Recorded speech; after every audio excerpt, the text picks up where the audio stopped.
Hello दोस्तों, स्वागत है आपका हमारे YouTube channel fun with math science में। और यहाँ पर आज जो है कोई न मैथ न साइंस की बात होगी, बल्कि red fort of Delhi antique things की बात होगी। तो लाल किले की दुर्लभ वस्तुएं देखने के लिए सबसे पहले हम लोगों ने टिकट बुक कर लिया था ऑनलाइन।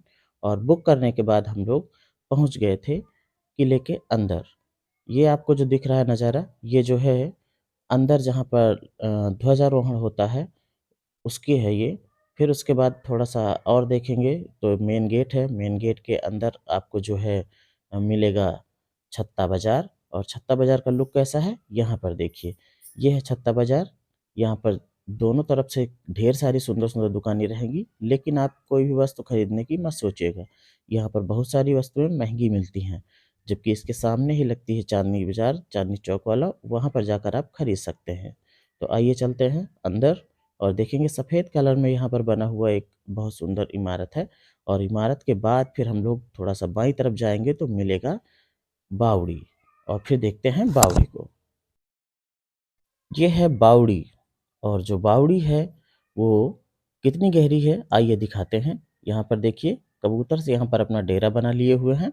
और इसमें बहुत सारा कूड़ा-कचरा है। सेफ्टी के लिए यहाँ पर एक मोटी-सी तगड़ी जाली लगा दी गई है। अब चलते हैं एंटीक चीज़ों पर। सबसे पहले आपके सामने ये है स्वॉर्ड ऑफ नाना साहेब पेशवा। नाना साहब पेशवा की ये तलवार है। और ये बिल्कुल वही तलवार है जो उनके पास रहती थी। फिर यहाँ पर देखिए एक अलग तरीके की एक तलवार है जो काफ़ी लंबी हुआ करती है। ये आज भी चलन है, आप पंजाब में सिखों के पास जो लोग अमृत छके हुए सिख होते हैं उनके पास रहती है ये तलवारें। फिर बढ़ते हैं, यहाँ पर देखिए तीर और कई सारे तीर हैं और धनुष जो है जो कि जिसकी प्रत्यंचा ढीली हो गई है क्योंकि ये पुराना धनुष है। और ये जो है अब पहले की स्थिति जैसा नहीं रह गया है। तीर देखिए इसमें कई तरीके के तीर्स हैं, जो उनकी सेनाओं द्वारा यूज़ किए जाते थे। फिर उसके बाद देखेंगे यहाँ पर कुछ ये सींग जैसा दिख रहा है, ये औज़ार के रूप में इस्तेमाल होता था। फिर उसके बाद बढ़ेंगे तो देखेंगे यहाँ पर एंटीक गन्स रखी हुई हैं। इसमें आपको पिस्तौल भी होंगी और जो राइफ़ल्स होती हैं वो भी मिलेंगी आपको। तो आइए चलते हैं एक-एक करके देखते हैं फिर इनको। तो सबसे पहले आपके सामने ये आ जाती है जो कि एंटीक। ये जितनी दिख रही हैं आपको तीनों, ये इनको पिस्तौल ही कहते हैं। एक बगल में एक खंजर भी रखा हुआ है यहाँ पे। तो ये देखिए ये यहाँ पर लिखा है पिस्टल। ये पहले के टाइम की है जो हैंड गन हुआ करती थी। इसको बिना कंधे में यूज़ किए हुए इसको चलाना होता था।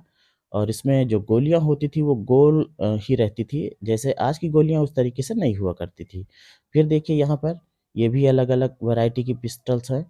और ये सारी की सारी एंटीक्स हैं। कई बार मूवीज़ में आपने देखा होगा इनको। तो ये वहाँ पर रियल में रखी हुई हैं। आप देख सकते हैं उस समय कैसे हथियार यूज़ किए जाते थे। ये रही अपनी कुल्हाड़ी, जो जैसा कि बाहुबली मूवी में देखा होगा, थोड़ा-सा इसी से इंस्पायर्ड है वो भी। तो इसके बाद अब चलते हैं हम लोग राइफ़ल की तरफ। तो यहाँ पर देखिए ये है राइफ़ल, जो कि कंधे पे लगाकर चलानी होती थी, जिसकी मारक क्षमता आज की राइफ़ल की तुलना में तो नहीं रहती थी, लेकिन इसकी जो गोली होती थी वो बहुत ज़्यादा घातक होती थी, क्योंकि जो गोलियाँ होती थी वो उसमें बड़ी रहती थी और गोल रहती थी। ये भी देखिए सेनाओं में यूज़ होती थी, जो पहले की सेना रहा करती थी, उनके लिए ये बनाई गई रहती थी। थोड़ा-सा रफ़ रहती थी, लेकिन जो अ, राजाओं के पास होती थी, वो बेहतर रहती थी। ये भी एक पिस्टल है, अलग तरीके से बनी हुई है, हाथ से ही इसको चलाना होता था। फिर इसके बाद यहाँ पर देखिए ये अलग टाइप वाली कुल्हाड़ी है। इसमें जो है जो हैंडल है, हैंडल के पीछे देखिए एक गधे जैसा निशान बना हुआ है, ताकि ये पकड़ इसमें अच्छी बनी रहे। और फिर इसके बाद हम लोग बात करेंगे डैगर यानी कि खंजर की। ये खंजर दिखने में आम जैसा है, लेकिन इसकी जो ब्लेड है, इसमें आज तक कभी जंग नहीं लगा हुआ है। फिर इसके बाद देखिए ये है तलवार बहादुर शाह ज़फ़र की। और ये तलवार आप देखेंगे जो वहाँ पर तलवार एक दिखाई थी जो काफ़ी लंबी थी, बिल्कुल उसी तरीके की तलवार है ये। हल्की होती थी, ज़्यादा भारी नहीं होती थी, लेकिन अब देखिए यहाँ पर हैं ये तोप के गोले। आप किले के गेट पर जो तोप लगी होगी में यूज़ होती थी, छोटे और बड़े कई आकार के। फिर इसके बाद देखिए ये है उस समय के राजाओं के द्वारा पहने जाने वाले वस्त्र। ये ऊपर का वस्त्र है, जो कि देखने में मामूली सा लग रहा है, लेकिन उस समय ये वाक़ई में अच्छे हुआ करते थे। इसके बाद जो है ये नीचे जो पहनते थे, जो लहंगे टाइप में रहता था, ये भी किसी लड़की का नहीं है, बल्कि ये राजाओं के द्वारा ही पहना जाता था। फिर इसके बाद देखेंगे जो रानियाँ रहा करती थी वो किस तरीके का पहनती थी। ये है। आप देखिए इसमें कुछ आपको लगेगा कि ये कुछ नया सा तो नहीं है, एकदम अजीब सा दिख रहा है, लेकिन ये पहले के टाइम में काफ़ी खूबसूरत माना जाता था। तो कैसा लगा आपको ये वीडियो? अच्छा लगा हो